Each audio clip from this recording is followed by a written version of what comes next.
ایک بچہ اپنے باپ سے کہہ رہا ہے آپ نے تو ساری زندگی باہر گزار دی، پیسے کمانا کون سا مشکل کام ہے، دکھ سکھ تو سارے اماں نے برداشت کیے، سکولوں میں وہ جاتی تھی، فلانا کام وہ کرتی تھی، فلانا کام. اب یہ سوچ اس کی ذاتی تو نہیں، یہ اس کو دی گئی ہے. اور اگر اس کو یہ سوچ دے دی جائے کہ اماں کہے کہ میں تو اپنوں میں رہی ساری زندگی، میں نے تو اپنوں میں وقت گزارا، اور تیرا باپ تو کئی دفعہ جنازے بھی نہیں پڑھ سکا، نے تو ماں باپ ایسے دفن کر دیے، وہ اگر یہ سوچ فراہم کرے تو پھر بچہ باپ کا فرما بردار ہوتا ہے. اور یہ والی روایتیں ہم بیوی کو سناتے ہیں، حالانکہ کس کو سنانی چاہیے؟ بولیے.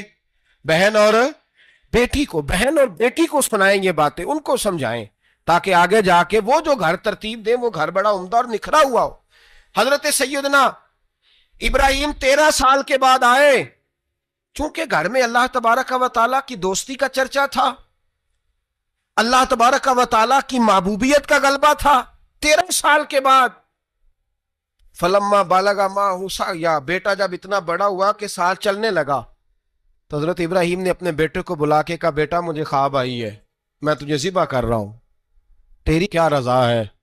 تو حضرت اسماعیل کہنے لگے یا ابت افعل ما تؤمر، ابا جی اللہ جیسے حکم دیتا ہے میرے ساتھ ویسے ہی کریں، جیسے اللہ حکم دیتا ہے ویسے ہی، بولیے، ویسے ہی کریں. حضرت حاجرہ کو کہا کہ ایک دوست نے دعوت کی ہے تو وہاں جا رہے ہیں، بی بی مطمئن ہے، تفصیلات کی ضرورت نہیں، ختم بات، اعتبار ہے، مطمئن ہو گئی. شیطان پیچھے سے آیا اماں کے پاس، ذرا تھوڑی دیر کے لیے تصور جمائیے،